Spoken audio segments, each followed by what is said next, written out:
Up everybody, this is Live with No Hippie Barbecue. What I'm going to be doing today is going to be an oven roasted turkey. This method right here is my favorite method above all methods, whether it be a traditional oven roasted turkey, smoked turkey, or fried turkey. What I'm going to be doing is we're going to be roasting this in the oven at 450 degrees. The reason this is my favorite method is you get kind of the attributes of a fried turkey, but you have a better appearance because it doesn't have that fried turkey look. So this is definitely going to be a turkey that you can be proud of when you present it at your Thanksgiving table. Anyway, the kind of, the method behind this is that we're cooking it so fast that you're not going to have a chance to dry the turkey out. A lot of recipes are going to call for you to cook your turkey to 165 degrees, which is a safe temperature. But using this method, I do like taking it to 170 degrees just because, like I said, you're not going to have a chance to cook out all the moisture. Might as well take it up those extra 5 degrees. We're going to be keeping this very simple. What we're going to be doing is I'm using a butterball turkey. You could use whatever kind of turkey you want.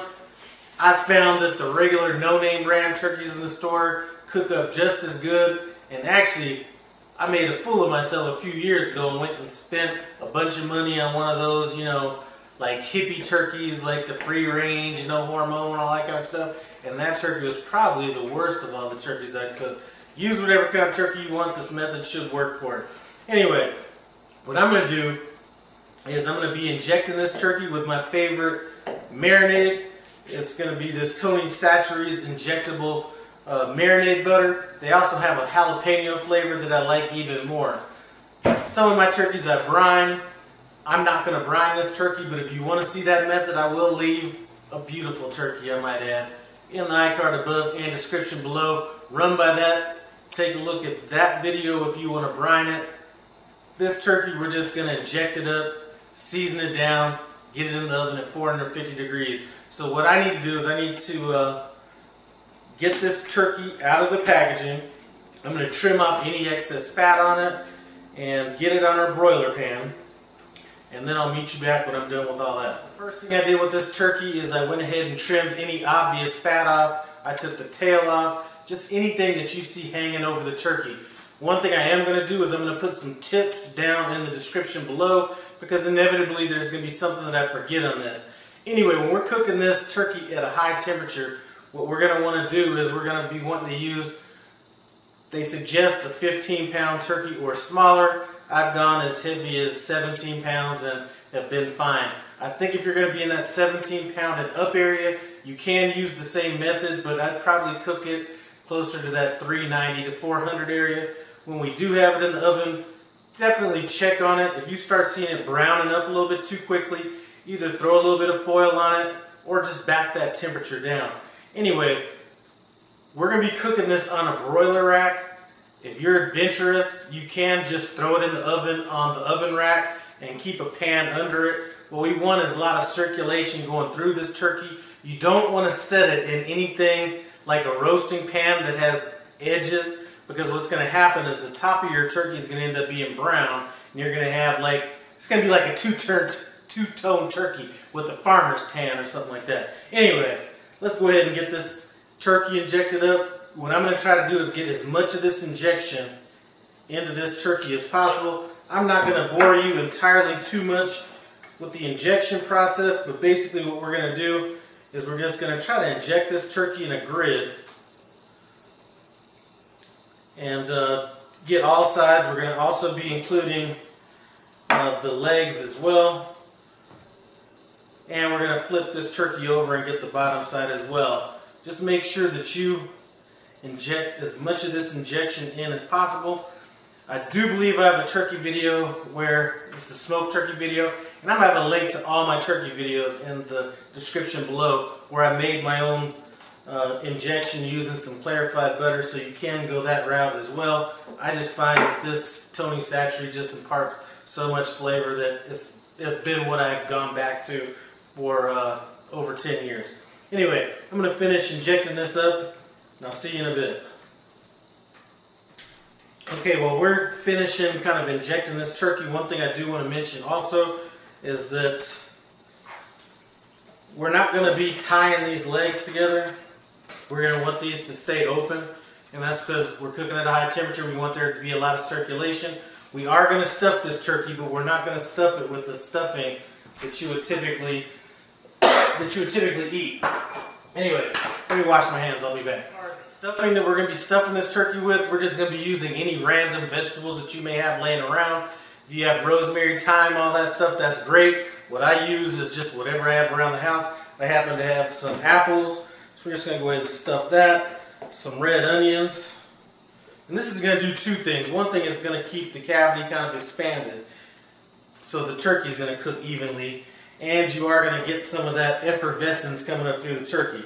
So I got some of that in there. I even have some cilantro. Just go ahead and stuff that in. Some celery.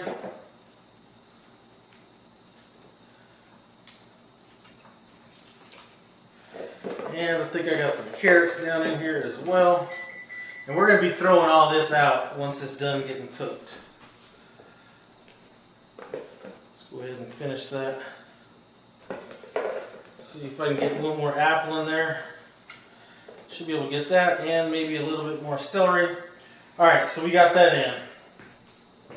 I'm going to wash my hands again, and we'll get rubbing this down. So as far as seasoning this turkey goes, a lot of times you'll see people that'll rub salt, pepper, whatever inside the cavity. I've found no need to do that. We've got this thing injected. That should be enough flavor right there.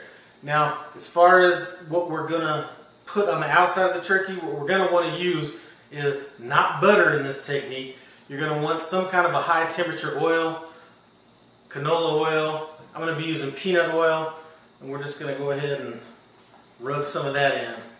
As far as our seasoning goes, I'm going to be using a seasoning called Herbe de Provence. Basically, it's just a seasoning that you can buy. It's just made up of, let's take a look at what the ingredients are. We got rosemary, marjoram, thyme, savory, those kind of spices. An Italian seasoning spice will go just as good. We don't want to add any dark color spices like like a Cajun seasoning would not be good for this method unless you want a really dark turkey. You're not going to want to add cayenne pepper, anything like that. Now we're going to hit it with this seasoning. We're going to try to get a good coat on it. So now that we have it seasoned down, we have the sides seasoned up, we even went around the bottom. This is one of the things I think is important for a really good looking turkey, is you don't want to rub this stuff in and mess up the seasoning that you already have on this.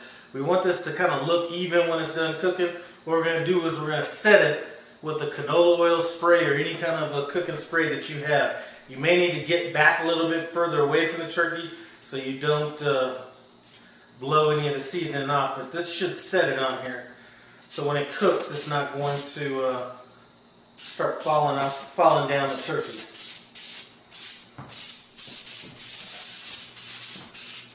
Okay, I'm not sure if I mentioned it or not. We're not adding any salt to the outside of this turkey. Salt tends to dry food out, and there should be enough of that salt type flavor in that injection that we use. So this is good to go. I'm going to go ahead and get this in the oven. We're at 425 or 450 degrees. I will check on this in an hour just to give you kind of an update, as well as seeing how brown these wings and these legs get. Depending on how dark they're getting, I may foil those up. We are already on the road to a good looking turkey. This is starting to get the color that I want. Now what I don't do is I don't baste this turkey. Obviously I don't have the type of pan where any liquid's going to kind of accumulate to baste it with. What I do hit it with is some of this canola oil spray, or it could be any kind of a spray. And this is going to help us develop that color. All of our spices are still sticking right on the turkey. Nothing is falling off on it. Now, we are cooking at a high temperature. I think I'm still fine at 450.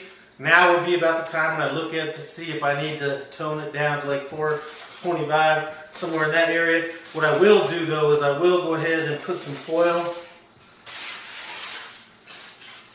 on these leg areas, because they sometimes will tend to over brown, so we will just go ahead and put that on now.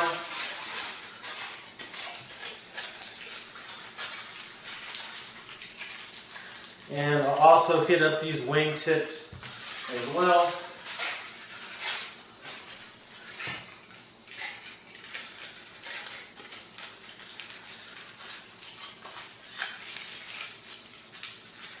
Now, normally I would be using a meat probe in this. I will be checking this manually. The temperature thermometer that I had ran out of batteries and I wasn't going to go to the store to do it. I think I know about how long this should take, so we're going to just do it like that. But anyway, if you have a meat probe, now would be about the time I will go ahead and put the meat probe in. It doesn't really make, there's really no reason to have a meat probe in this turkey the entire time it's cooking. Since you are going to want to check it at about an hour. Anyway, this is going to go back in, finish cooking. Where's my spray at? Let me hit this little part here. This is going to go back in. I will check it one more time in about an hour just to see where we're at as far as color goes. I may not show that, but we will be pulling this turkey out at 170. So this turkey just hit 170 degrees. I took it out of the oven. Now I'm going to let it cool down a little bit. I do have some of this butcher's twine, and this is optional for appearance purposes only. What I'm going to do is I am going to go ahead and tie these legs up a little bit once this turkey cools down a little bit. And there, go ahead and remove this foil. And I have to say that the color on this turkey is pretty good. I'm digging it. Anyway, I'm going to let this cool down. Then we're going to get on to this taste test. Go from there. I've had a chance to let this rest for about 30 minutes. I so cannot wait to get into this turkey. I'm just going to cut part of this breast off of here. See what we're looking like. As a matter of fact, I should have got a napkin over here. But anyway, let's go ahead and get into this.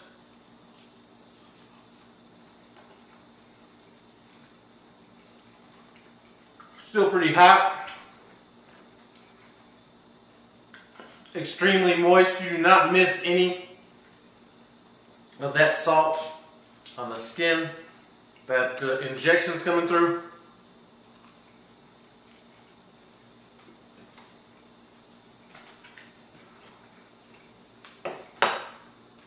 This is excellent.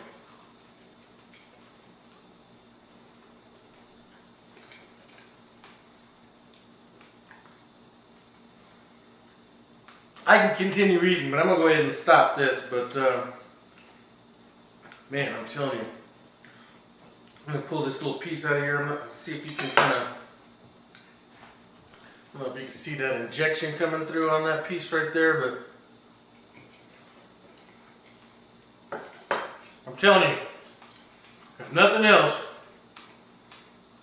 if you want to use some other different cooking technique, use that, but definitely get some Tony Satcheries. I'm telling you, that has never let me down. I have used other injections that didn't give me what I was looking for. Anyway, thanks for stopping by Hippie Barbecue. Comment, subscribe. I'm out.